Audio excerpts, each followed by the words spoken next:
Hello, my name is Stacey, currently a senior data analyst, and I started off this journey as someone from a non-technical background. And I thought, why not create this channel, create this community where I can share my knowledge and experiences.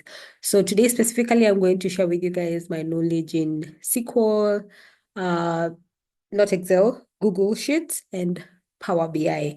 And we're not just going to be looking at the tools and the technicalities of it. We're also going to try and tell a story and just look at the business slash insights view of things, or other sides of things. So yeah, let's get into it. So we have a data set, and as you can see, the data set is called Impact of Remote Work on Mental Health. So I got this data set from Kaggle, and I'm going to share the link to this data set down in the description so you can just get access to it and yeah, play around with the data.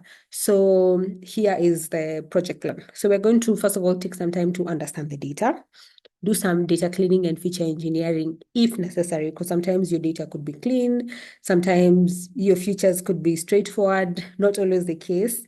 And then the last thing we're going to do is to just build a dashboard. So once we've done some feature engineering, we've created some columns, we need to be able to communicate what we found in a way that is really easy for the stakeholders to understand. So what do you want to understand? Remote work versus hybrid versus on-site. Which model drives employee efficiency and well-being? So we're going to be looking at three questions specifically. So number one is just a high-level understanding of the data set. So out of all these employees who we have, like how many of them, like how many do we have first of all, and how many of them are remote versus hybrid versus on-site? So you notice that I'm going to mostly focus on like remote versus on-site, because hybrid people kind of get the best of both. I feel like there's an echo. I hope it's not very annoying. But anyway, let's continue. And then the last thing is we just want to get a general understanding of employee well-being and productivity. So what are we going to do? We're going to like count the number of employees by stress levels, mental health condition, and productivity change. And then we look at this by location. So like if I was to, let's say, focus on stress levels. So how many employees have a stress level X and are either remote, on-site, or hybrid? So we just get a feel of which work location drives more stress and which one drives less stress. And then the last thing we're going to do is just further in the understanding employee well-being and productivity by job role. So if we notice maybe it's people who are on site who are more stressed, or it's people who are remote who are more stressed, like, is it a specific role that experiences this more than the other? So let me just give a disclaimer. So we're exploring this, we're looking for these insights, but this might not be the reality. So like sometimes when the data tells you something, like it's good to go and just talk to stakeholders and understand like what do you think about this? Why is this the case? If it's like a problem, like what can we do together to actually solve this? Yeah. So just giving that disclaimer. I'm so business oriented and I'm realizing this is just like a data set for like as I put it, employee efficiency and well-being, though that ties to the business, because if your employees are not okay, they're not productive, they will not produce as much for the organization, for the company. But anyway, let's get into it. So we're supposed to explore the data. So as you can see, we have, I'm not sure what was here. But anyway, it will be okay on like when we start on Excel. So we have, I think these are employee IDs, age, gender, job role, industry. So these are just some of the columns we have. So stress levels, as you can, if you eyeball, we have medium, high, low. We have mental health condition. Yeah, we can see sleep quality. We have company support for remote work, etc, etc. So now what we're going to do is like we're going to jump onto MySQL. And on MySQL, we're just going to explore the data, clean if there's need for cleaning, do some feature engineering. Once we're done on SQL, we're going to jump onto Power BI, do our dashboard, and create a similar dashboard on Google Sheets. So I just want to show you people that these tools are somehow related. Like once you understand how to use like Google Sheet or slash Excel, because they kind of work the same, you can easily jump onto Power BI. And it's just that I've not done any projects like in DAX, because like this initial feature engineering and data cleaning that I'm going to do on MySQL, you can actually do it on Power BI too. So one day we'll also do a project that is fully on Power BI so that you can see if you know Power BI, you could switch it to SQL. If you know SQL, you could switch to Power BI. So let's get on to my SQL. Okay, so here we are. So I'm using my SQL, but you can honestly use whatever you have at your disposal, whether you want to use Google Sheet, which uses SQLite, whether you want to use something that uses Postgres, CTC, like, don't worry. So maybe the only thing you'll notice is the syntax could be a bit different. So you could just quickly throw that onto ChatGPT and say, okay, this is the syntax on my SQL. What's the syntax when I'm using like SQLite, which is what Google Colab uses, yeah? So don't worry so much about that. But if you want to use my SQL, I'm going to put a tutorial down below that will just show you how to like load your Excel CSV file onto my SQL. And I'm also going to link like another tutorial, which is actually not developed by me, that helped me like download my SQL onto my machine. So I'll put those resources down for you. So let us start. So we quickly looked at the data. So we don't really need to look at it again. But yeah, feel free to just pause the video, go through the data set before we continue. But yeah, so as you can see, if you come here, we're working with remote work data tables. And this is the data, this is what we're working with. So if you want to start this, that's what you'd ideally do, and it does this automatically for you. But I already had my questions here, so we're going to use this view. So select all from remote work. So impact of remote work on mental health table. So that's all we have. So this is wildcard, which is used to select everything in a particular table. So now, what do you want to do? We want to do a count of employees, general, and by work location. So let's just copy this. So we're going to use this. Then we can paste that. Okay. So we want work location. So sometimes my autofill refuses to date as work. So select work location. And we want to count. So you can either do count all, or you could count employee IDs if you're sure they're unique. Of which in this case, we're not really keen on duplicates or not, but we could check it out by the way. So in this case, let's do select distinct.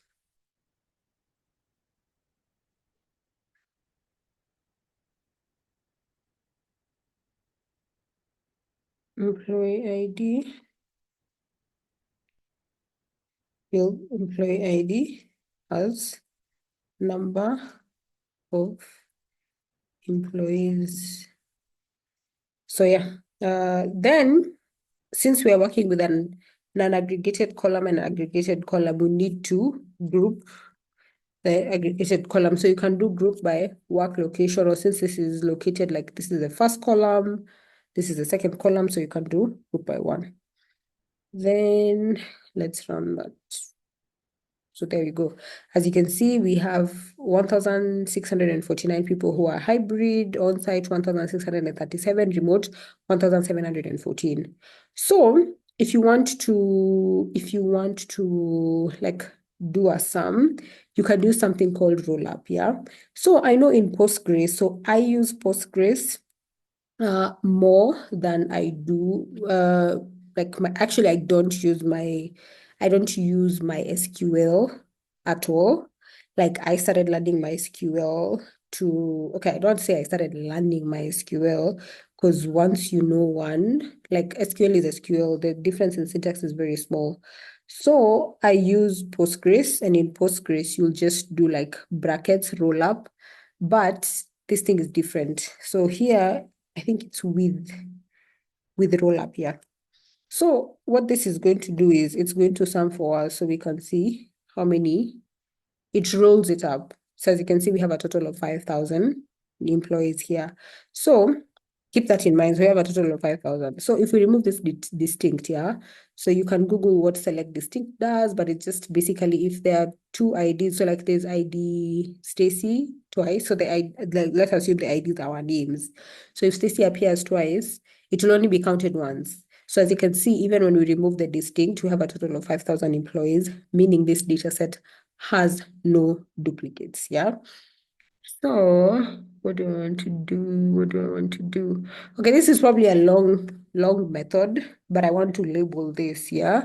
But we might as well just use this to learn. So we're going to use something called CTEs. And so with data as, so CTE is a temporary table, yeah? So we've called this data. So if we do select all from data, and then, so let me comment this out because I don't like selecting what I'm running. I just want to run, and I don't want to make this run everything. So now, so you see, it's selecting everything from data because we've created a temporary table and we've stored this information in that table, yeah? So if we do, so it has work location, yeah? So we can create a case statement and we'll be like, case when work location, okay. So when it's not now, we just put work location is not now. So meaning there's something, then you put the contents of work location. Else, say total. And as we can still call it work location. So what this is going to do is just going to make our table neater, and then number of employees. So here you don't really have to do a group by again, since the data is already grouped by, like you're calling this table, yeah? So let's run this and see what happens. So as you can see, now your table is a bit more cleaner and we have total, yeah? So I just want this to come up here. Yeah. So yeah, that if anyone knows like a better, shorter way to do this, yes, feel free to tell us. Like, so disclaimer, this this was a pain for me. Like when I first started working, and I would leave this total blank and I'd send the data to my stakeholders and they'd get so confused. Like, I don't know why I used to assume that because I know that's a roll up and if it's blank, but your stakeholder might not always know what to put in that now. You know, don't leave people guessing like I once did. And I remember I used to see like other more experienced, like senior people in the team, theirs would always have this total. So I'd try and do this case statement here, but it didn't work. Then I sat down and I just started thinking through it. And I'm like, here, like you can't do it here because the table is not really created. Like it's when you run this and it does the count and it groups by that it creates this table. So you have to do this, name it total in a different CTE, or you could use subqueries. Yeah, and on that note, so I have an SQL series running. I've done basic SQL is done, intermediate SQL is done. I'm doing what is it called? Not complex. Is complex the right word? Like more complex SQL concepts. So I've done a number of window function concepts. So if that's something you're interested in, feel free to check it out. I've done CTEs, that's complete. Window function, I still have to add a number of things. And I'm also going to do a subquery series once I finish the window function. And there are a few things about joins that I've not like uploaded videos on. So if that's something you're interested in, you want to understand all these things that I'm doing here in more details, feel free to go check out my SQL series. So I'm going to put it at the end of the video. So a link to it. So like the end screen will send you to my, what is it called? My SQL, the SQL series that I'm running right now. Yeah. But anyway, guys, let's get into the video. So uh, this is not very useful. It would be nice to turn this into a percentage, but as at now, we just wanted to get an understanding of the distribution of like hybrid versus on-site versus remote. So let's go to the next one. Yeah. So we want to do a count of employees by stress level, mental health condition, productivity, and then by work location too. So I'm not going to do 2 and 3. I'm going to leave that to you. And I don't think productivity is a column. And in the like the summary of like the project plan, the research question, I talked of other columns that you could potentially use here as a measure of productivity. So feel free to use one of those and just make your project like more rich. For now, I'm going to do account of employees by stress level and by work location. So we just want to get an understanding, like people who are remote versus on-site, like which category has more people with like high stress levels, for instance. Yeah, let's get into that. So you'll notice I'm going to reuse my code a lot. So we're going to get this copy. And I also want to comment this out because we're going to use this anymore. So we come here. And for this one, we don't need the roll up. Yep. So we want to see by work location and by stress levels. So stress levels.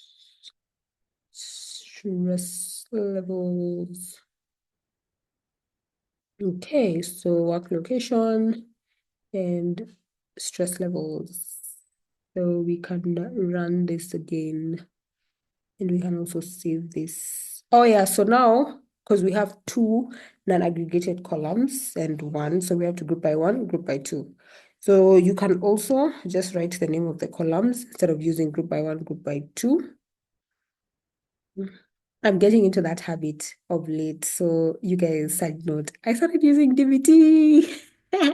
What's DBT info? But anyway, separate videos. Let me not distract for this, but yeah, I'm really excited about like getting better at it and just sharing my knowledge with you guys here. But yeah, I'm really excited about that. Like I can also call myself a analytics engineer. But anyway, I'm a senior data analyst. And what's the definition of a senior data analyst even? Like most articles that I've read, like expect you to have some level of understanding of data engineering, data science, of course, data analytics. So DBT, analytics engineer, data engineering, really excited about that journey of my career. Yeah, we'll talk about it. We'll talk about it. Like the sit down sessions are coming back. They're coming back.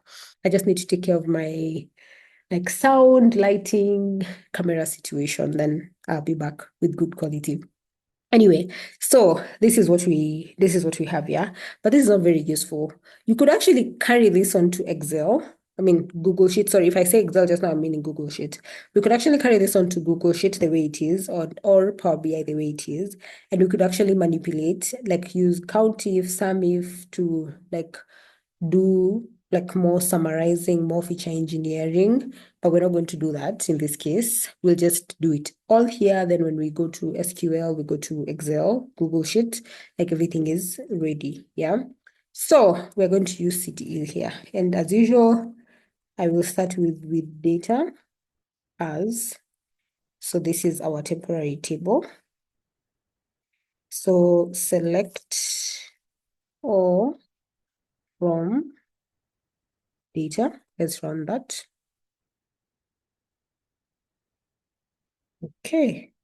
So what do you want to do? I'm going to focus on, we can also, I'm going to focus uh, on-site and versus remote, yeah, because hybrid kind of gets the best of both worlds. So I just want to know, out of all the employees we have, yeah, what percent, like what percent are remote with high level of stress, remote, medium, remote, low level of stress, on-site, medium, high, low level of stress. And we're going to use a case statement. So if you're on Postgres, you can use like account filter where I love that function. I find it cleaner than doing what we're about to do. But yeah, my SQL doesn't have that. So we're going to start doing a sum. Yeah.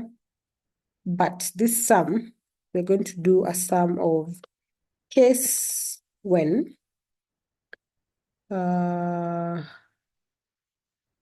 work location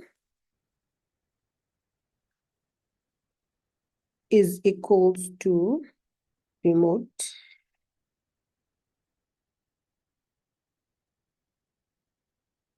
and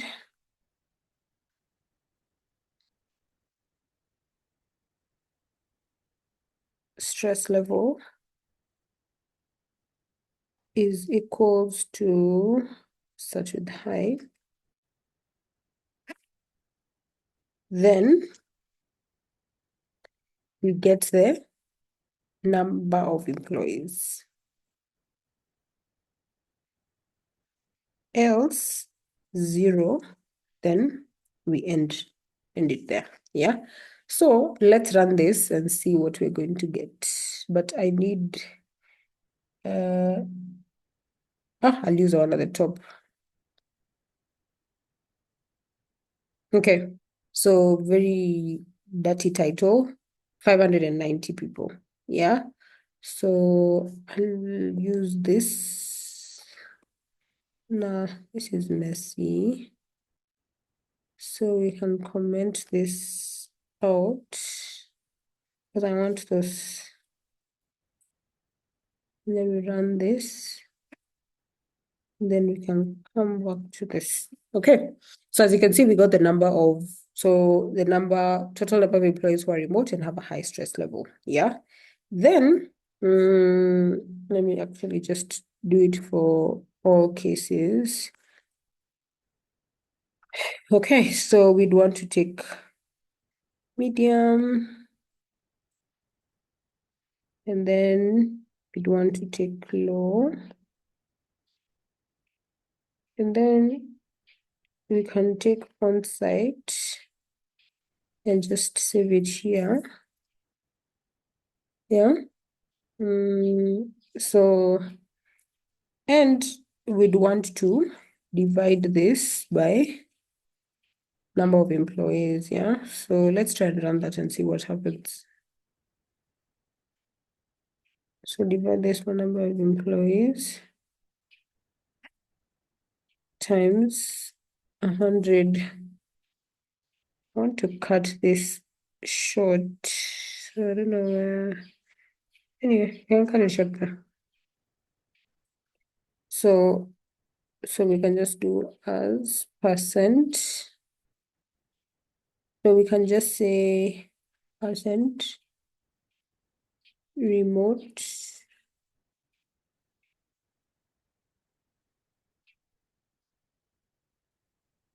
high, remote medium, remote low.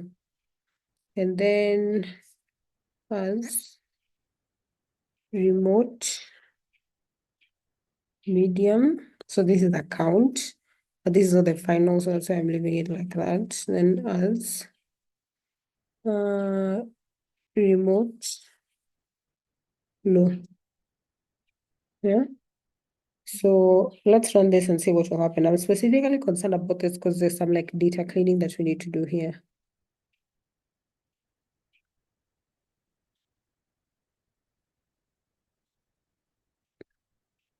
It contains non-aggregated column.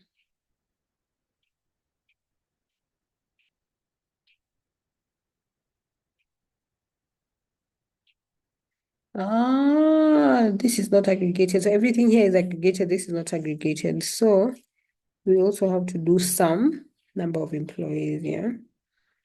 Let's run that and see what happens. There you go. So it's always good practice to do like a now if here. Yeah. So you'll do like now if. I should have done it with space. So now if. So in case what you're summing does not exist, you do 0. Because sometimes you'll have nulls and you can't divide something by a null. It has to be a 0. So it's always good practice to do this. Yeah. So we can just run this again. Yeah. And then to just make this clean, then you could also clean it on like both on Excel and Google Sheet. You could clean it there, but we can just do round. So we want it to have 2 decimal places. Let's see. Yay, there you go. So we can save this. So what I'm going to do is I'm just going to copy this end. So the beginning. So the beginning. Again, do a lot of copy paste. Like, I don't know if this is necessarily good advice, but this is just my 2 cents about coding, yeah? Like the initial, like the start can be hard.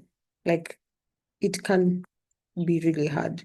But trust me, it will be hard for a while. You quote unquote suffer for a while, but the more you practice, the better you become at it. And when you become at it, it to some extent becomes effortless. You know, those arguments for like, just because I can do something fast, it does not mean it should be cheaper. So like you could give me that work and I could finish it, whether you're a developer or a data analyst or whatever you do, you're a marketing strategist. And when you get a task, you can finish it in like 30 minutes, 1 hour, and you do it super well. And then someone is like, you only did it in 1 hour. Like, why are you charging so much? It's because I've spent years, of my life perfecting on this, hours, months perfecting on this. And now I can complete it in 10 minutes, 1 hour. So that's like what I'm trying to say is kind of related to that. So yeah, like it can be hard. It can look hopeless at the beginning, but trust me, you keep pushing. I was there. I was there. Those sleepless nights, feeling frustrated, feeling like I'm a nobody. When I even got the role, just feeling like I don't deserve to be here. I should not be calling myself a data analyst. I've been there. And if I could get here, you too can get here. And and there's still more to come. Yeah. Okay. So now we need to name this appropriately. So this is percent remote. So I think I can just okay, no, I think I like it like that. So percent remote. Then let's run this. There you go. So as you can see, for remote roles, majority are high, high stress. Okay, so let's copy this because now we want to understand this for people who are on site. So everywhere where you're seeing remote, we are going to replace with on-site. Guys, I learned some interesting things that you can do on case statements. I cannot wait to shoot another video for case statements. I can't wait. So as you can see, for remote role compared to like, oh, I need to rename this so they're confusing me. So this is on-site.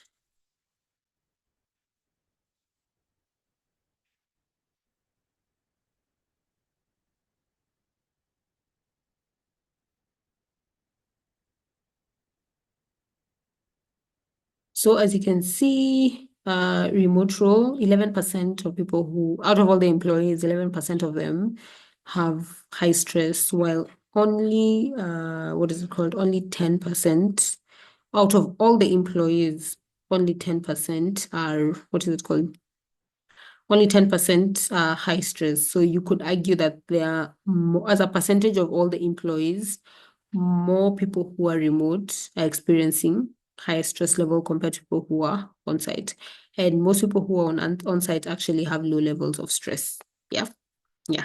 So this is a percentage of all employees. You could do it as a percentage of like that segment only. So if we have 100 remote workers, what percentage are high, mid, low? That's also an option, something you could do. And yeah, let me know down in the comments, like, what did you find? Did you find something interesting? Is that a better approach compared to what we already have here? So we're going to save this data. So what are we going to call it? Work. Let's just call it stress levels. Okay. So we're just going to call it stress levels, yeah. Then we go to the next one. So for this next one, we want to get a feel of like the average work-life balance. So yeah, so there's actually a column for work-life balance. So average work-life balance, our average hours worked, social isolation by work location. So again, I'm going to reuse this. And we're going to put this here. And then we're not interested in stress levels anymore. So we want a number of hours worked per week. And then we also want average work-life balance. And then we want social rating. I think it's social isolation ratings. Yeah. So work-life balance, we're going to keep it as an unaggregated column. This one, we want the average of it. So average of this, and we're going to call it average at name. And then we want the average work-life balance rating. So we're going to call it average work-life balance rating. And then work-life balance rating, yeah. And then the average social isolation rating. So we want this by work location. So people who are remote versus on-site versus hybrid, like,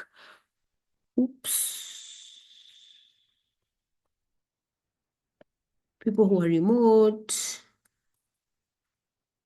like the various work location, how are they doing when it comes to this metrics? Yeah. So that just made me remember something. So I'm also quite active on LinkedIn. I try to post every other day, like every week I have to at least post something. And I once talked about like the various metrics that you should care about, you should be familiar with, depending on the sector you're in. So if you're interested to be a data analyst in growth, in marketing, in finance, so there's a difference between a financial analyst and like a data analyst for the finance department. So you're doing a lot of pulling the data, probably pre-calculating some things for them. So like, what are the metrics that the finance team would care about, the growth team, the marketing team, the operations team? The operations is relative. It really depends on the industry that you're in. So if those are things that you're interested in, check me out on LinkedIn. Stacy somewhere across all platforms. Yeah. So so let's check this out. So I am going to comment this out because I just want to run without highlighting. Allah, did I go? I didn't comment it out. I ran. So we run that. And there's our data set. So as you can see, yeah, they tend to work about the same hours. So high on-site people, but it's not very significant. And then, so average work-life balance rating. So hybrid people have the highest score when it comes to work-life balance. So that's 3. And then remote workers, the people with the least work-life balance are on-site people. So when it comes to average social isolation rating, work-life balance is high. Ooh. So this is like a good time to go back to the data set, because like if your work-life balance is high, I guess that's a good thing. So hybrid people have the best work-life balance, followed by remote and then on-site, yeah. But we need to go and confirm with the data set. This is purely based on my assumption and my interpretation of this data. Yeah? So average social isolation rating. Yeah. So the average social isolation rating. So the higher it is, probably that's a problem. So hybrid people isolate the most. Remote people isolate the least. And then on-site people are just there in the middle. And then we already have visibility into the count. So remote people isolate the least. So this is good. Hybrid people isolate the most, though. No, they don't isolate the most. It's actually on-site people who are higher. So yeah, this is very marginal. Like, I would not dwell so much into this because yeah, it's really tiny. It's really tiny. So, what was our insight here? So we found out earlier on that the stress levels for people who are remote are high. When it comes to average work-life balance, yeah, not a big difference. The average hours works almost the same. Social isolation score, they actually have the least, which is a good thing. So we can take a deep dive into, okay, we have this visibility into like the stress levels, yeah. Now let's look at for by job type, yeah. So if we specifically pick people who are remote, how, like, are there specific jobs that experience like higher stress levels? Yeah. Is it higher stress levels? That, let me just give me a minute. Okay. So as much as these things are as much as these things are marginal, the fact that we quote unquote found nothing is an insight on its own, yeah. So what I'd want to do is just clean this up, yeah. So round them.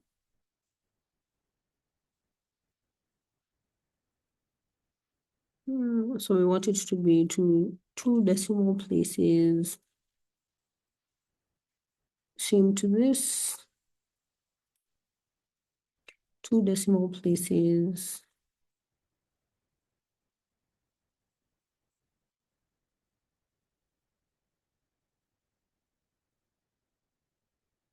Yeah, the count is okay.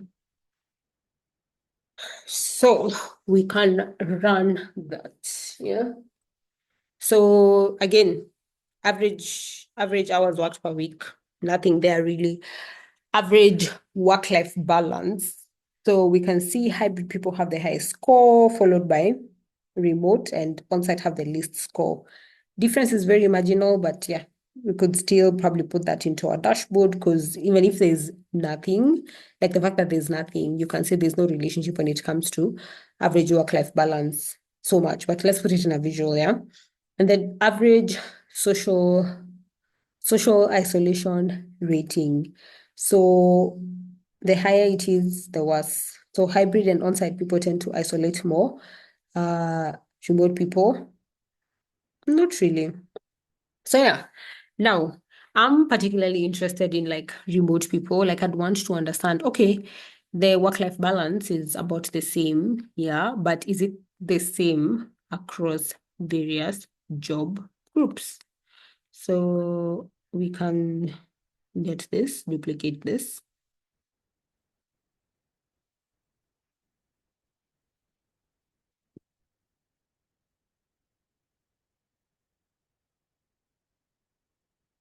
Mm, let's save that. And then we'll just call it work life balance. Okay.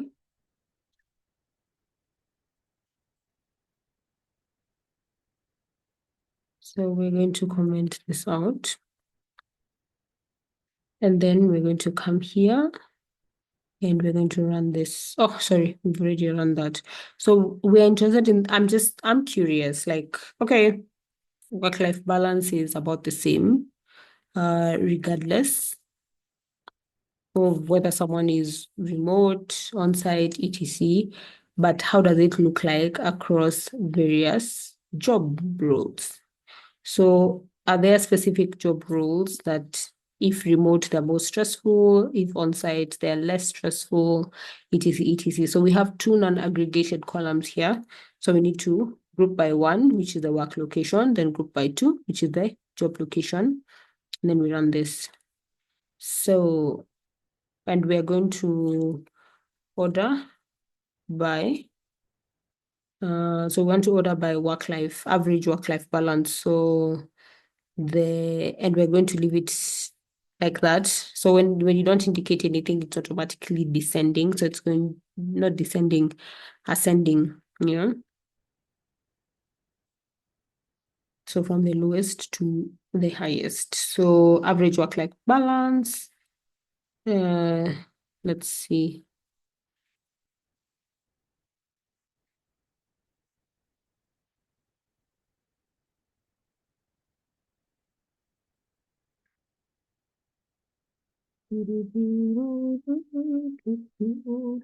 Oh, I forgot something. So we were specifically looking at remote workers. So where work location is equals to remote.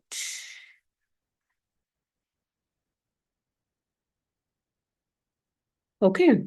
So as you can see, software engineers, data scientists, designers, HR, sales, project managers, marketing, in that order. So software engineers have like the best work-life balance, followed by data scientists and then designers. I'd want to also do this in terms of stress levels because I'd want to know like which roles, like which roles have like people who work remotely, yeah, which roles have the highest stress levels. I think we can do it here, but it will get even more complex because yeah, we can definitely do it here. So what we'd have to do is like on top of being remote, stress level is high, then job role has to be 1, 2, 3, 4, 5, 6, 7. But that is very manual. For sure, there has to be a better way to do that. Maybe there is a better way to do that. I'll think about it. But I am challenging you all to try that. Because as you saw like earlier, there was not like even this wouldn't make sense because ooh, I've gotten an idea. So like we show remote software engineer, but now I'd want to see the score for on-site software engineer. But yeah, if you remember 3.23, so we can do on-site.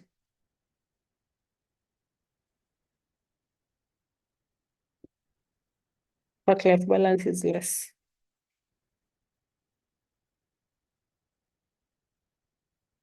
Okay, so we can save this as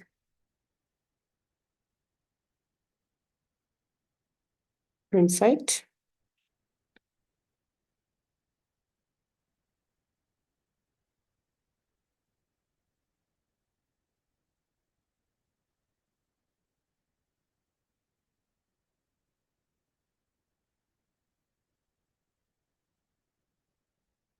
Okay, so yeah, that's it for like our data cleaning. And now what we're going to do is we're going to jump onto Power BI and do our visualization there. So we're done with our data cleaning, our feature engineering. As you noticed, there was not much data cleaning. The only thing we did was like the null if thing, which is just a good precaution, especially because when you're building your dashboards, your tables, you're modeling out your tables, you can never really predict what will happen in the future. And what tends to happen is you find yourself writing the SQL once. So you'd rather put all as many checks as you can think of as possible so that in case anything changes, maybe that column never used to collect nulls, now it's starting to collect nulls, nothing will break. So yeah, if these are things you're interested in, I like this having this conversation in between these projects, yeah, to just connect these projects with like what you'll actually go through like when you start working, whether you get your first role, whether you get into consultancy, like you're going to face these challenges. So I like talking about them, but sometimes I can fail to keep track of everything I've said. So feel free to let me know, like down in the comments below, like what my random two stories that I give you in between of writing this code, like what did I say that intrigued you that you'd want me to create a separate video about and just go into depth with? Please do let me know. For now, let's jump onto Power BI, build a dashboard on Power BI. Then we'll jump onto Google Sheets and build the similar dashboard to the one that we did on Power BI on Google Sheets. Okay, we're now on Power BI. We're going to do a very simple visualization, yeah? So the first thing I want us to do is I just want us to change the color of our background, yeah? So you come to visuals, you come to canvas background, so this is our canvas, yeah? And we want this canvas to be black. You have to reduce this transparency, yeah? So yeah, so you can play around with the transparency, but I want it at like 100%, yeah? So this is like our canvas going forward, yeah? So I want to save this. Uh, anyway, we'll just save it as remote work project. Okay. So the next thing we need to do is bring in our data. Yeah. So you come to get data, then you come to text and CSV. So we wanted 1, 2, 3. So we have work-life balance on site, work-life balance. And we had stress levels. We had stress level. I think it's 1, 2, 3, 4. So we have to bring them in one by one. So we're loading that. It will appear here.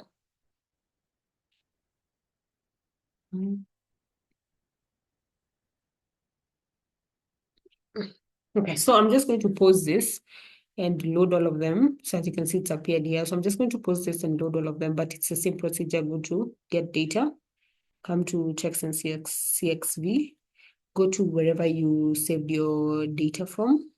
633.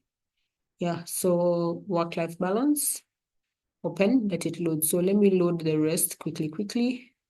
Then we can come back here.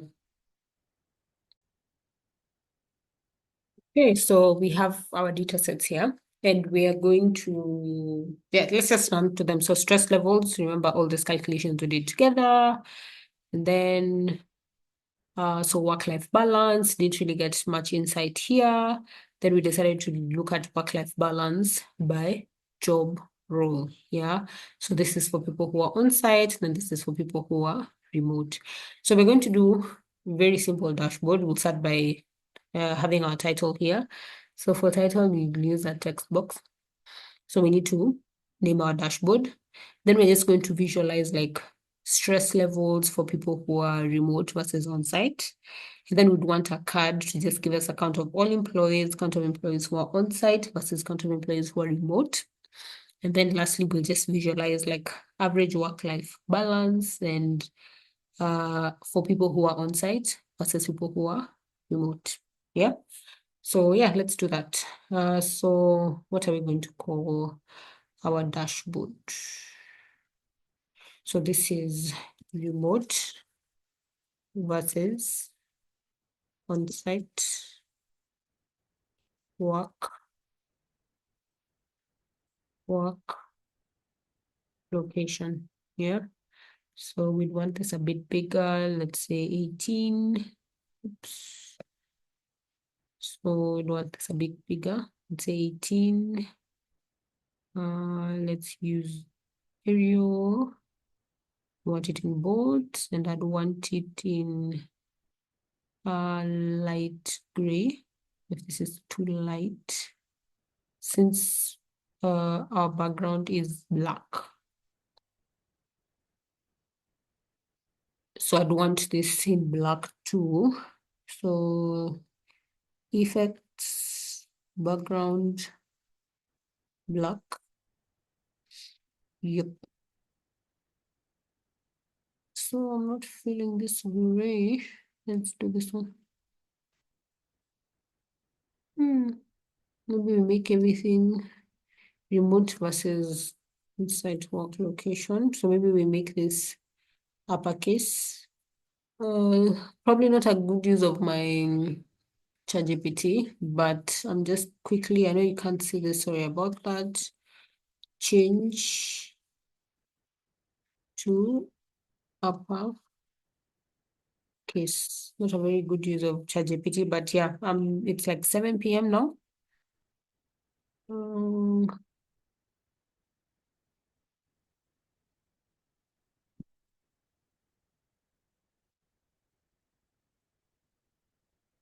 So it's like 7 p.m. where I am now. So for sure, this is among the last things that I am doing today.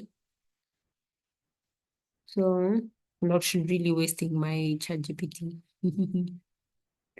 So I just wanted to change this to uppercase. Again, apologies because you guys are not seeing. Oh my gosh. ChatGPT thinks I want it to code. Anyway, let's just do it. Remote versus on-site work. Can you imagine that's what I didn't want to do? Mm.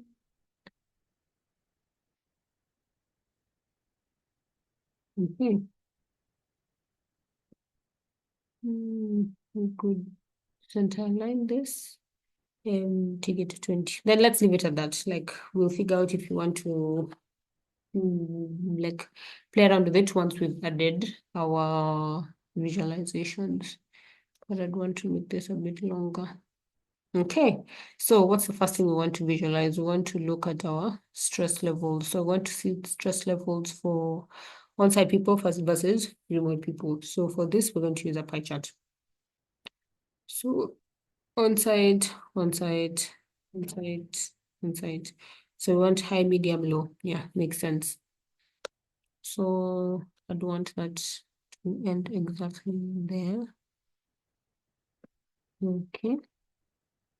So we need to change our background. And so we come to general, we come to effects. We are going to be consistent. This is the background we want. And then legend. So we'd want our legend to be white. Yes. And then title out here. Yes, so we know high is this light blue, medium. Yeah, so this will keep it as it is, but we'll have to change the details from what is it called? The details for remote to match inside. So we'd want this inside the visuals, and then we'd only want the percent of total. Okay, there you go. And then, yeah, so we're good here. So we need to find the title. So we definitely want it to be bold, and we want the title to be white. And this would be stress levels, on-site work location, stress levels.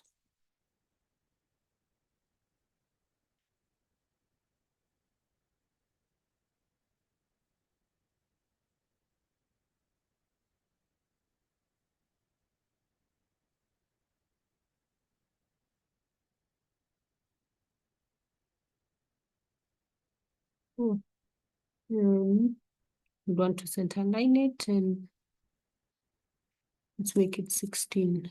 Yeah, we can keep 16. Yeah. So as you can see, we take it a little lower. Yeah, so as you can see, majority of people who are on site have low stress levels. Yeah. So we'd want to do the same, but this time we want remote workers. So feel free to play around with the visuals and just, yeah, see what works for you. You don't have to do exactly what I've done here. So yeah, same thing. Let's come to effects. We change this to black. And then the title is going to be remote work location, stress levels, okay, remote stress,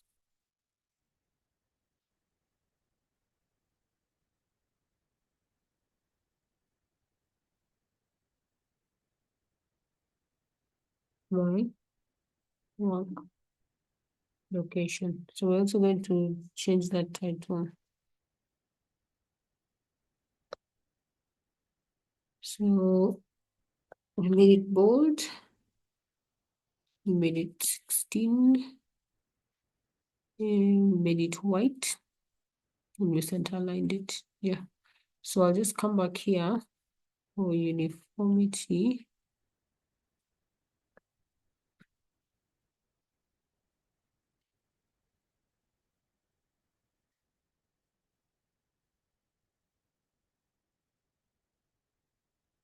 Mm.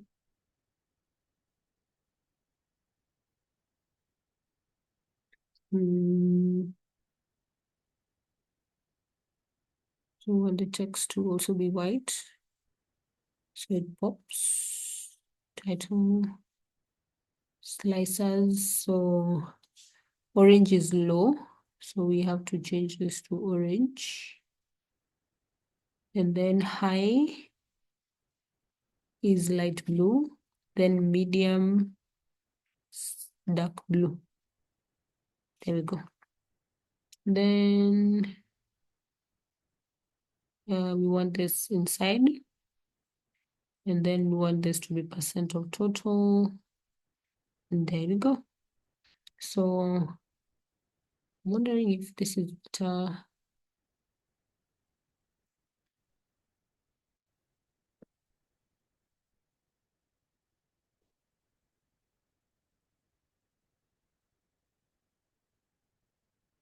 Is it better side by side? I'd want to put boundaries.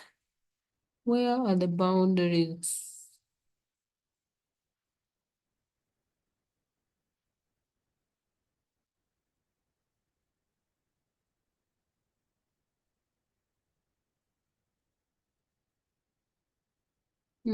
I don't want to waste you guys' time.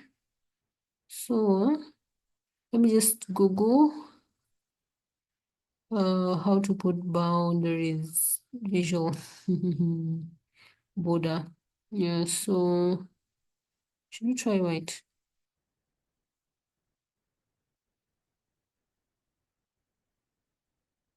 I like it.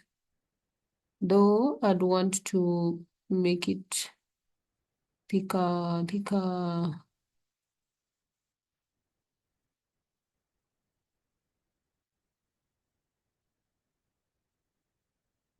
Anyway, yeah, let's try white and then. Mm,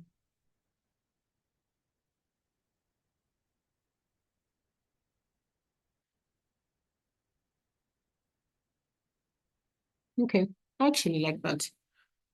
Not sure if they're the same size. So this is definitely the title here. It's definitely bigger. It's a 19, but I think I like it as a 19. Maybe we try 17. Then we can also do the same thing on this side. 17. Yay. So if we compare orange, which orange is low. So as you can see, actually we're more interested in high. So high is light blue.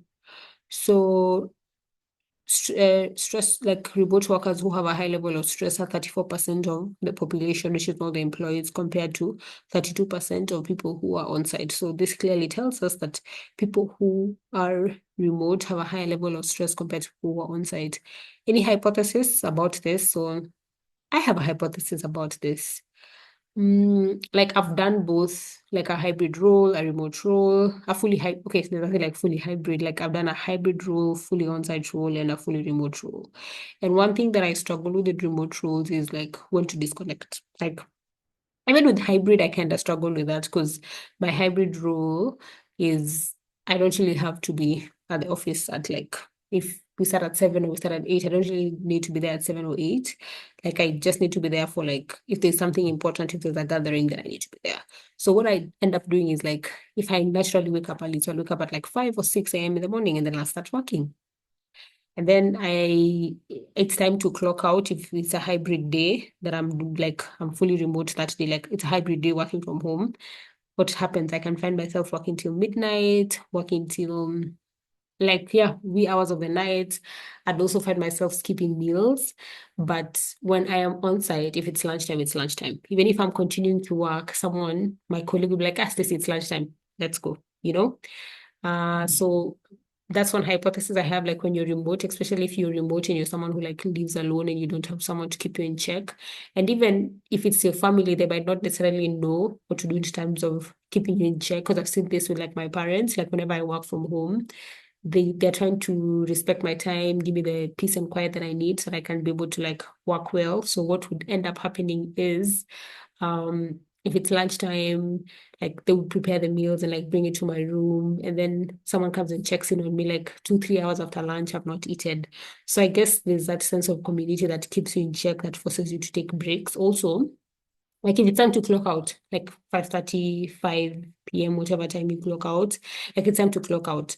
Whether I need to leave so that I don't catch traffic, someone is giving me a ride, or I'm giving someone a ride, and there's nothing for, like you will stand up and leave. And by the time you get home, you're already out of it. You could get into work and do a couple of things to close the day, but chances are high, at least you got the break while you're commuting, but chances are high, like you clocked out when you left the office, you've left the office, you go back to office the following day.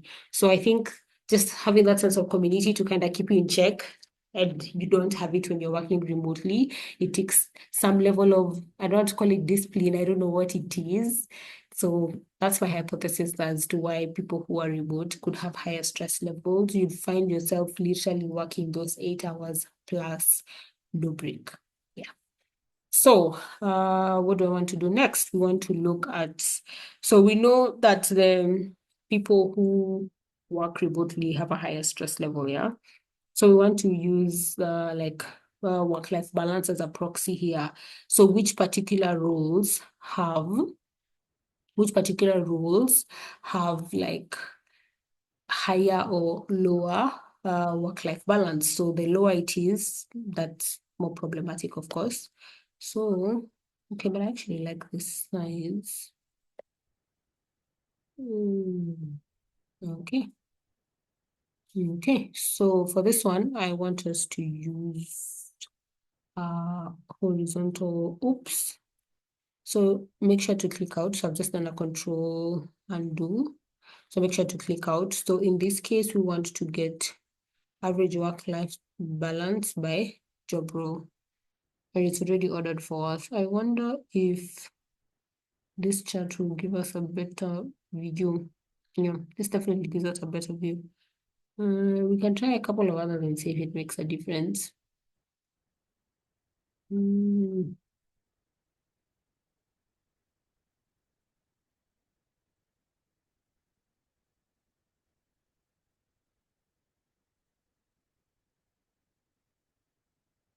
yeah, I think this is the most visible. As you can see, this is for on-site average of work-life balance waiting for job roles. So this is on-site.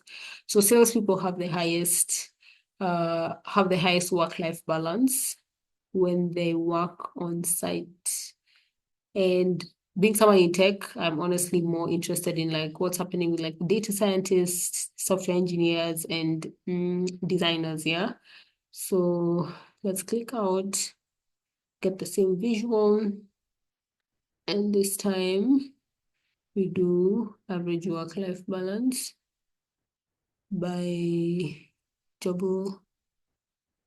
Yeah, so as you can see, software engineers and data scientists have a higher score. Data scientists only improved by 0.2, not significantly. Software engineers improved significantly, same to designers. Sales team, when they work remotely, the work-life balance is less. Interesting. I can't really comment on that. Yeah, that's not really my area, but yeah, very interesting. So something interesting to see. So it's like certain roles, like software engineers, designers, their work-life balance is better when they work remotely. So yeah, if you're a company who wants to promote like work-life balance for like more technical roles, this data is telling us that it is worth considering letting your technical teams work from home. So yeah, let's just try and clean up our visuals here. So this is the remote. So we're going to keep this actually. So average work-life balance by job role. This one is remote. Okay. We're going to keep it at 17. We're going to bold it. We're going to make it white, and we're going to center align it. So now we go to effect. We're going to change the background to black. Yep. And then come back to visual.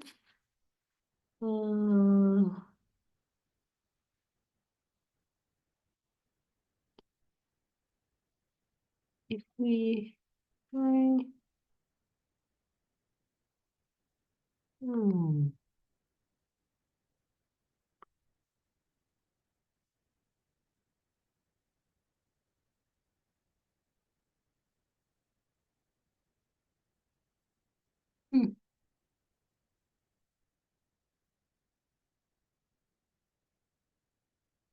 okay, so we have our labels. I'm just not sure why they disappear. Hmm. Hmm. Okay. Okay. So then average. So this one average in color.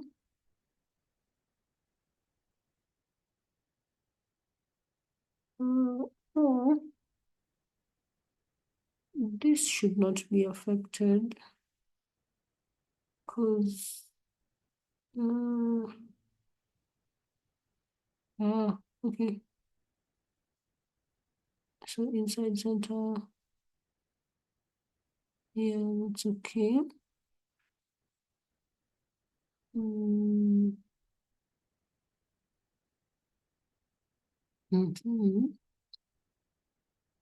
So if you come to effects,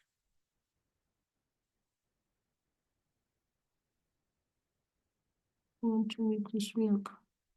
Okay, that's okay. We also want the visual to have.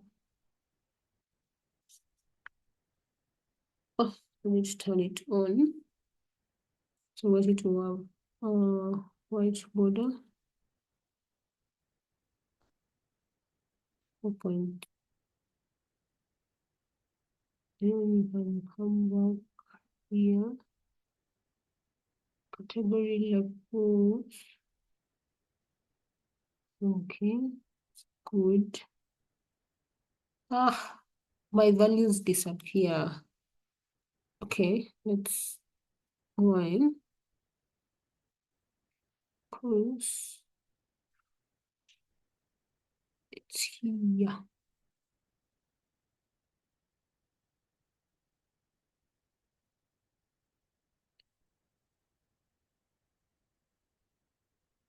What point do I lose my values?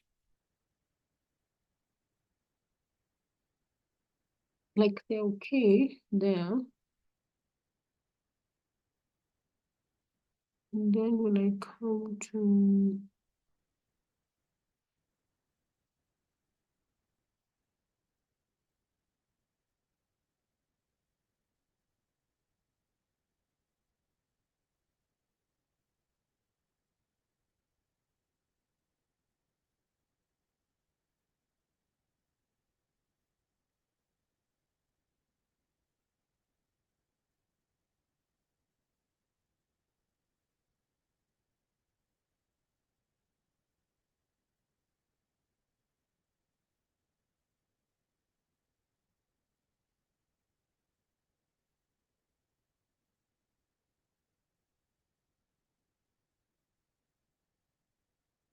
okay. We have not lost anything.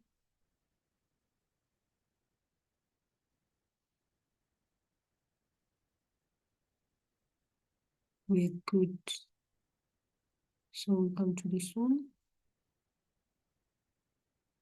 And we do the same quick cleaning. So we can start with where the background should be black. And then we want the visual border on. and it should be white. Okay, so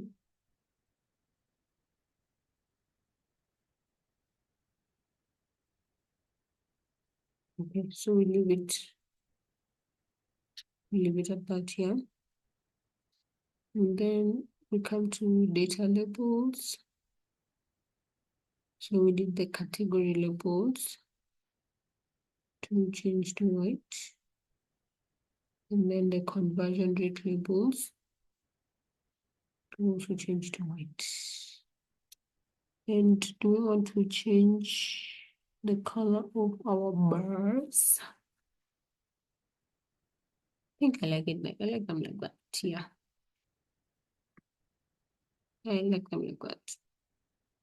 Okay. So what I was trying to do here, I wanted us to get a count of like the total number of employees we have. So actually we can just have two cards, like count of where's our card?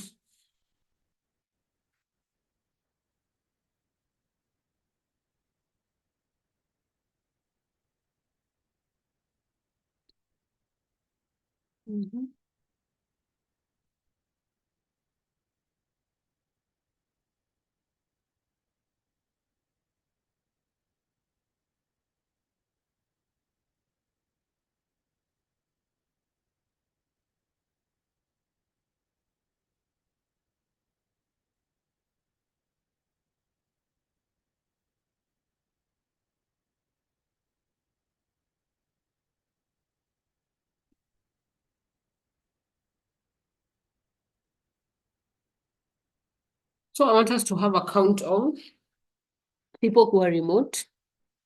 So we can use this. So number of employees here. So you can add a filter.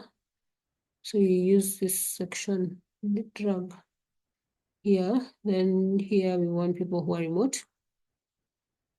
And then we come here and then we do the same thing. Number of employees, we want to filter by people who are on site. So on site here, then we're done there. So number of, oh, yeah, we'll have to come here now.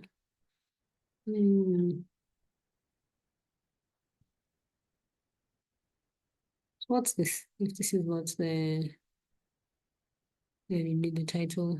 So number of, this is remote workers.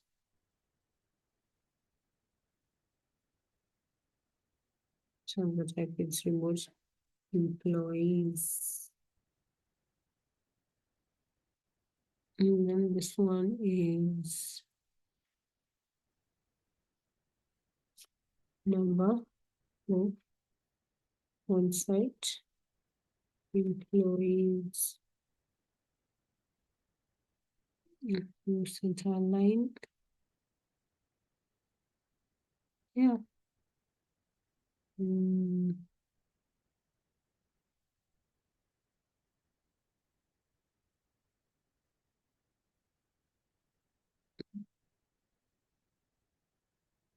also want this to be black.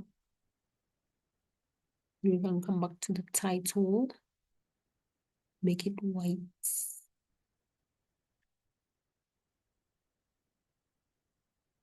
And you'll figure out the rest. Yep,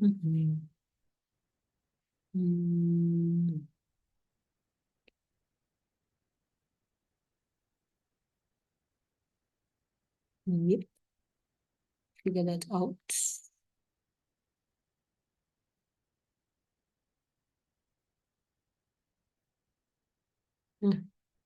I don't know how to turn off this, like the figure that's hiding at the bottom. Yeah, so it's the category label.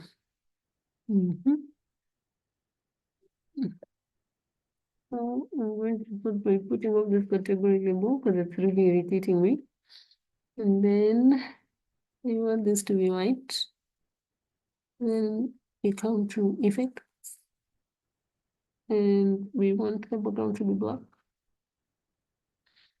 And then we want the title to be white, and we want the title to be center aligned. Yeah, and then, ooh, they have dividers.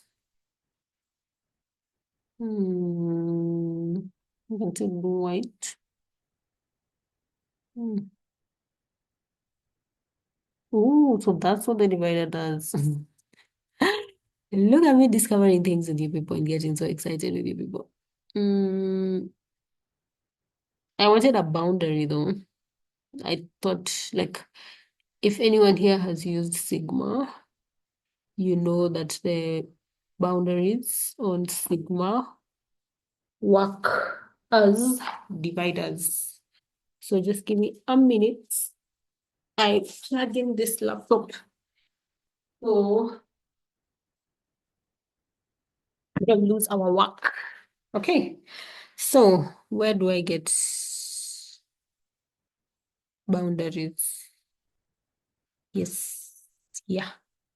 So turn it on, make it white. I don't know if I'm feeling that the divider.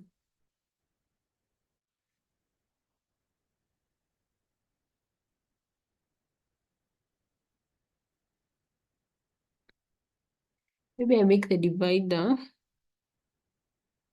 gray. It's gray.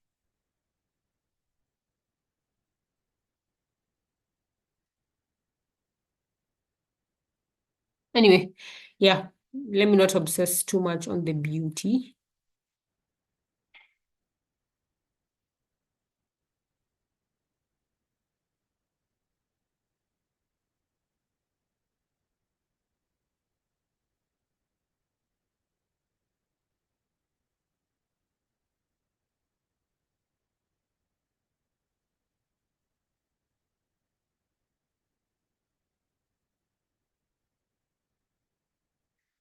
Hmm.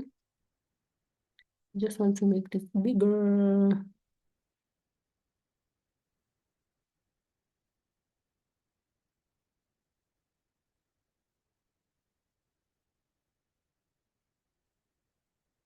Yay! There is our dashboard. So honestly, I never really used to feel this whole like background like thing. But number one, it's because I've mostly worked as a data person in companies or projects that involve very technical people. Yeah. During my long break, I had the opportunity to work with people who are not very technical, and I came to appreciate why you really need to take time with beautifying your visuals. Because some of these non-technical folks, so I'm going to clean this up here. Some of these non-technical folks, like you need to convince them. Like a technical person kind of really knows what hypothesis they have, what they're looking for in the data. But if, let me not actually not say technical, non-technical, like people who are data savvy. Yeah. So if you're dealing with folks who are not data savvy, like part of communicating, part of getting the audience attention is actually trying to make your dashboard appealing. I actually never used to believe in this, but yeah, like a project I recently did forced me to start being more keen in terms of like the type of dashboards that I'm building. Are they actually like visually appealing? Yeah. So yeah, maybe let's jump on to Google Sheets and replicate this dashboard on Google Sheet. And yeah, that will be the last part of this project, just showing you that how do these three work together and everything that you can do on Power BI can be done on Excel. I mean, Google Sheet, the same way even what we did on SQL can be done on Power BI. And if that's something that you want to find out, yeah, feel free to join this community by, yeah, subscribing so that you get, and like subscribe and like sign up for notifications. I really don't know what that's called, but yeah, there's something you can do on the subscribe button so that you get notified every time I post something new. Because I'm going to continue showing you the relationship between all these tools. And the reason why I emphasize on showing the relationship between these tools is because don't get discouraged. You start with one, pick one, focus on it. Because if you've decided you're picking Power BI and you're becoming very good at Power BI, you'll land your role that is Power BI heavy, and you leverage your Power BI skills to now learn SQL. The reverse is also true because I did Kidogo, I did a little bit of Power BI, just very high level. I can't even call it Power BI before I landed my first role. I worked more on Tableau, but I've been SQL heavy for so long. And when now I started to, I decided to become more proactive to just take time to learn my Power BI. I've not really struggled with it since I knew SQL so well, and I knew how to do data analytics with SQL. And the most important thing is knowing how to do data analytics. But anyways, guys, let's jump onto Google Sheets, replicate this dashboard on Google Sheets, and yeah, we can call it a day. Okay, so we are now on Google Sheets, and we're going to replicate the dashboard that we created on Power BI here. Yeah. So the first thing we're going to do is I'm just going to literally copy paste like the data we need here. So the first thing we had is the stress levels. So if you remember correctly, the stress levels were horizontal. So I'm going to paste transposed. Why is it not pasting?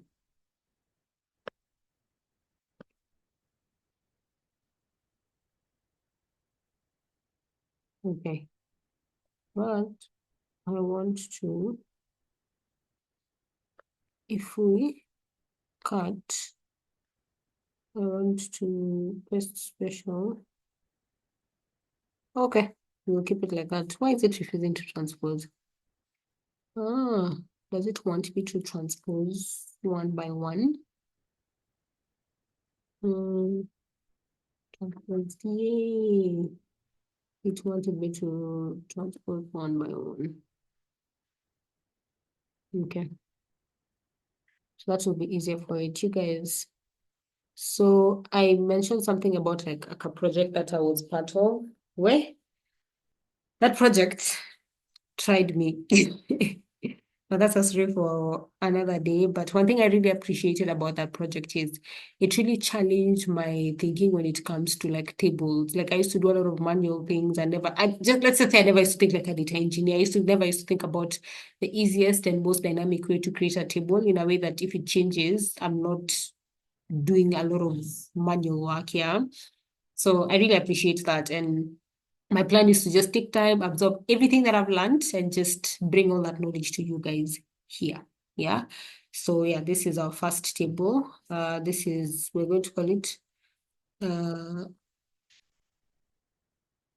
stress level by work location. Yeah. Ooh, before we get here, I actually want us to go back to Power BI and answer some questions, yeah? Okay. So I know we've not explicitly answered these questions, but I'd like us to answer this. So the whole point of this dashboard was to just answer the question like between remote versus on-site versus hybrid, though I decided to leave out hybrid because it's a little bit of both. Like remote on-site, which mode of working, which work location it promotes productivity and like employee efficiency. And like the proxy here, like based on like the visuals that I chose is if an employee is not stressed, they're productive. If their work-life balance is working, they're probably more at peace and they're more productive. So based on this, we can see that employees who work remotely are a bit more stressed, yeah? But despite the fact that they have a high level, do they have a high level of stress? So high level of stress, 33. Stress high is like blue. So yeah, employees who work remotely have a high level of stress. So one could argue that on-site is the better, like is the way to go. Yeah. Though I guess I'm a bit biased because me, remote all the way / hybrid, on-site jobs, So maybe it also goes, maybe it would be nice to look at this data by age group.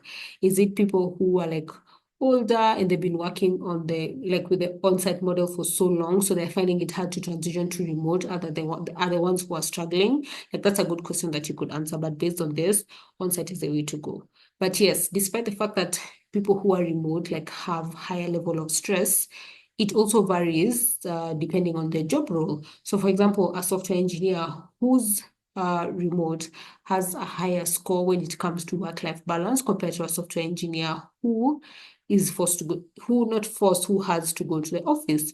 So yeah, one could also argue that, what could one argue? For specific roles, like if we did on-site stress levels where role is equals to software engineer, what would we see? And we compare it to remote stress level by work location where role is equals to software engineer. Would we see something different? Would we see that the stress levels are higher when a software engineer is on site versus when the software engineer is remote? So yeah, so based on this, clearly this is just two questions answered. Like for you to truly tell a story, to truly take a deep dive, if you want to use this project for like an interview you're doing or something or part of your portfolio, you clearly need to explore more. So feel free to explore more, ask yourself questions, ask me. I come back and I'm more proactive, so I'll definitely get to your questions, anything you put on the comments like a bit faster, like this period. So yeah, in short, actually, no answer yet, because this is too high level of analysis, because now it's just telling us that on-site is the way to go, but it also depends with the job role. Maybe there are roles that are just better off being remote, while some that are better off being on-site. So now that we've discussed that, let's go back to Google Sheets, where we're just going to replicate this dashboard, but we're not really going to talk about like the insights anymore, because we've done that already. So I just want to show you how you could take this dashboard and create it again on Google Sheet. Like if like next time we are going to do the analysis on SQL, do it on Power BI, do the dashboard on Power BI, do the same dashboard on Google Sheet / Excel. I'll be switching between those two tools. I don't think I'll ever do Excel and Google Sheet on the same video, because those two things are practically the same. So we do SQL, we go to Tableau, then we go to Power BI, then we go to Google Sheet or Excel. And yeah, I can't wait to start doing like the data engineering part. Like we actually do some web scraping and get our own data, probably put it in a database, call the database, do some data cleaning, and then now we get into dashboarding. So if these are things that you're interested in, join the family. So yeah, let's go back to our Google Sheets. Okay, so we have our first data set, which is stress level by work location. So we're just going to split this here because we want one for, this is remote. And then we're going to do one for on-site. Yeah. Then the next data set that we're just going to quickly paste here is we're going to get our, this is work-life balance for remote workers.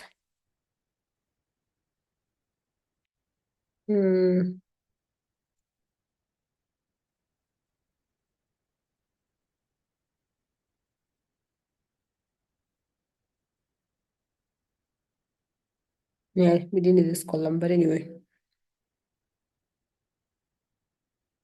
It is not good practice when your final table, like the title will suffice. I did not need to repeat that as many times as it is repeated.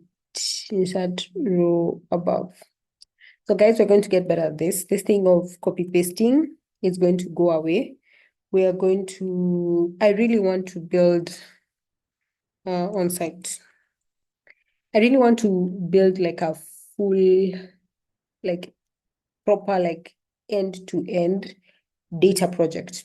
I'm actually calling it a data analytics project, data analysis project, because I want it to cover like the engineering side of things, the analysis side of things, yeah. Then with time, we'll also jump on and do like the data science side of things. So after we extract the data, it's somewhere it's clean, we can fetch it dynamically, it automatically updates. How does it feed our dashboard? Now that is data engineering, data analysis. Then after we do the data analysis, we get some visuals, we see some insights. We see some insights. Now, how do we automate that to help us make predictions? If these are things you're interested in, stay tuned, people. Stay tuned. Anyway, so what do we want to do?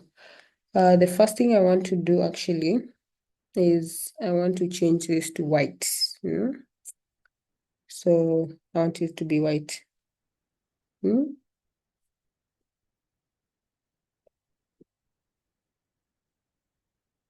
I want it to be white, yeah? Because we are going to change this background, all of it, to black. So now we can see our tables, yeah? And then what else? Okay, we don't need to view. Like we already can see our grid lines, but yeah, I just wanted to remove it. So what's the first thing we're doing? So the first thing that we're going to do here is we need to get a view of our remote workers. So stress levels, yeah. We didn't name the columns. But anyway, let's see what the pie chart will do. So you come to insert, chart, and there you go. I'm not going to make this pretty. I'm going to leave that up to you. So I'm just going to do quick ones, but it would be nice to just look at me saying I'm not going to make it pretty and then I'm here, but it would be nice to just try and figure out like, oh, chart style. I'm not going to make this pretty. I'm just showing you that this is doable, yeah? Because we've already done the prettiness the other side. So here I will challenge you to do it yourself. So low.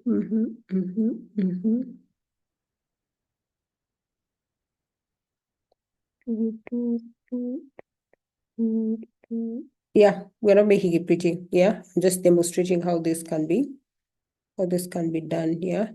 So we have a view of like stress level for remote workers, yeah. So same thing, you just come and highlight here, insert, you go to chart, it even recommends for you. So the only thing is, because I cannot just leave that background there popping white, so we make it black.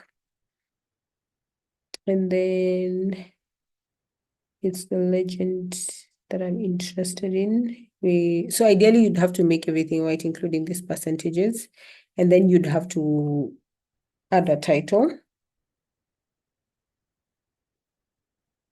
So I'm going to challenge you to just go through those things and see how to make this pretty, pretty, pretty. So how do you make this white? How do you add a title? So yeah. So this is what remote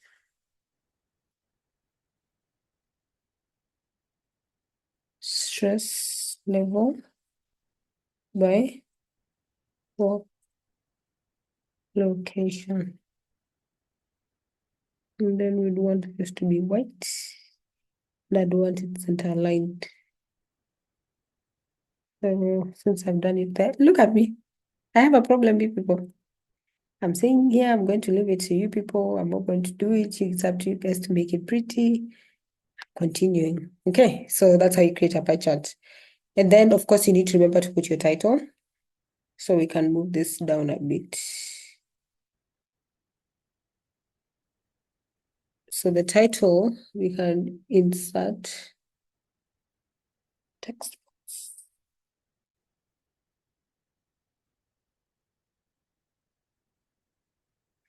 You could actually just write it here, by the way. So to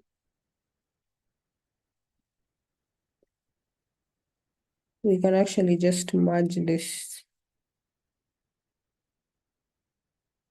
and then we merge, and then we write here remote.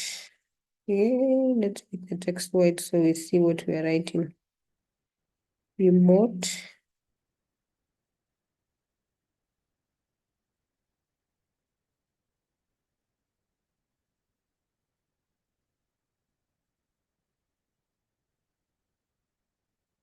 versus on-site work location. And then you can bold this and center align it. Yeah. So I think you get the gist of it, people. But anyway, we have started. So here, I had mentioned to you guys, like this is redundant because I'm just repeating the same thing over and over again. So we can put this here. And then we can also move this here. And then we can make this background black. Black, black, black. Okay. Then we can do this. And then we, same thing, insert, chat. Ooh, it actually recommended that one. But if you want to change your chat type, you can come here. Do they have the chat we use? How would this one look? It don't even make sense. I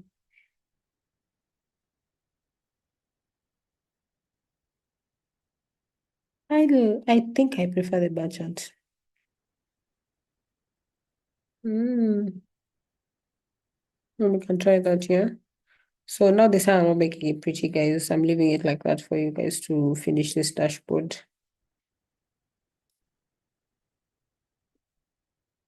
So this time I've actually, like, I'm always telling you people, if you need anything, like, you can find me on LinkedIn. So this time I've actually added a link to my LinkedIn up there, like where my picture is under my banner, where there's details like how many subs I have, etc, etc.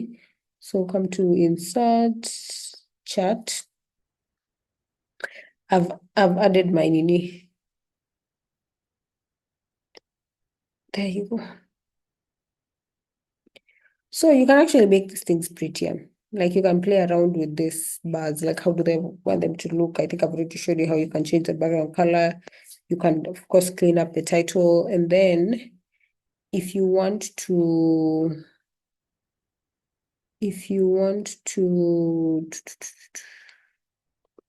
insert row above. So we'd have to move this down before. Okay. So what was I saying? I haven't forgotten what I was saying.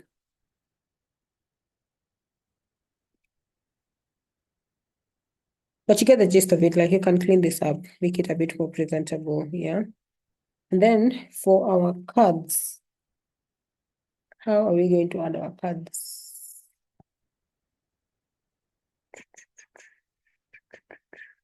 We could actually just also just change this to gray.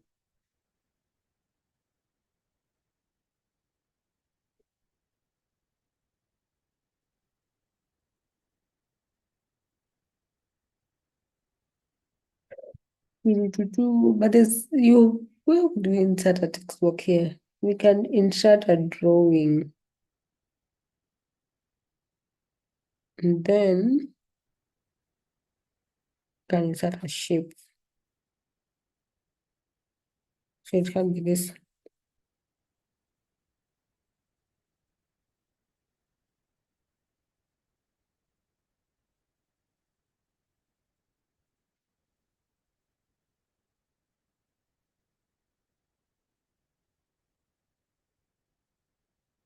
And then we want it to be black.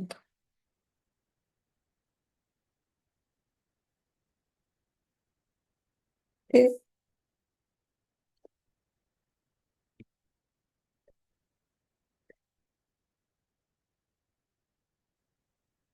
Okay, so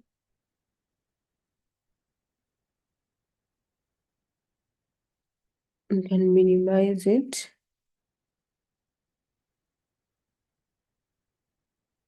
And then you don't have to do them together the way I did. Like you can do it one by one, by the way.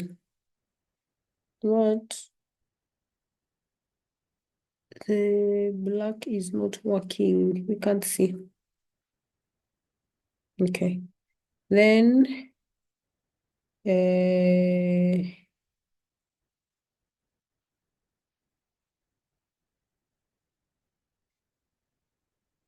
yeah, so I'm not going to do that one. That one is long. And I won't lie to you, me, I hate the last time I worked with that thing. Hate is a very strong word, but let's just say zilinisumbua. Okay? Zilinisumbua.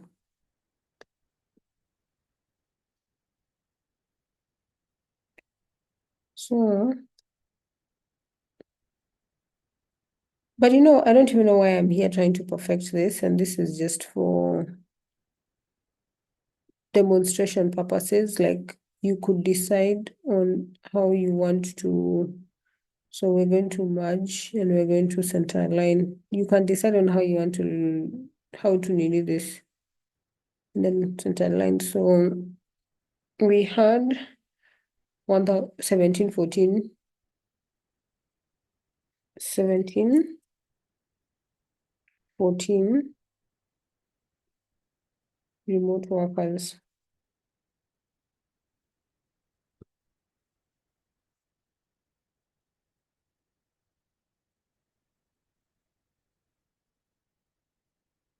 Again, this is for purposes of presentation. You should ideally not be hard coding things like how I am hard coding things here. 1634 on-site workers.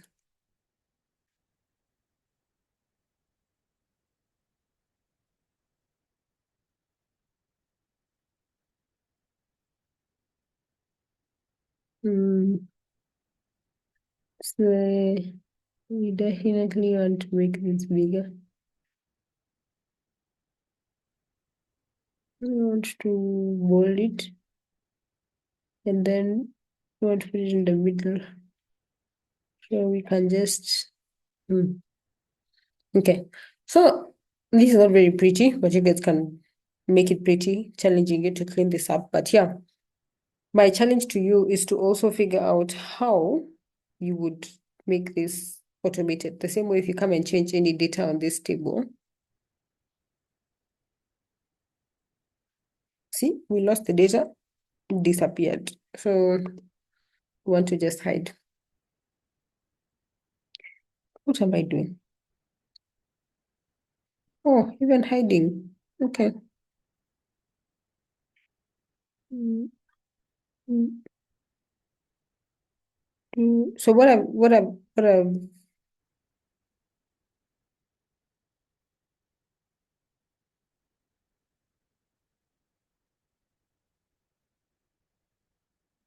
okay. Yeah.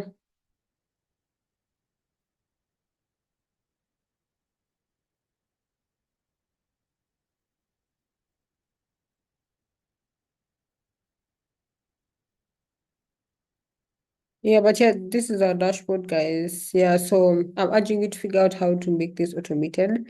Like, you could actually be like equals, like you put a formula here to the total of something, and there's a way you can make that formula have like a description. That's possible. I've seen it.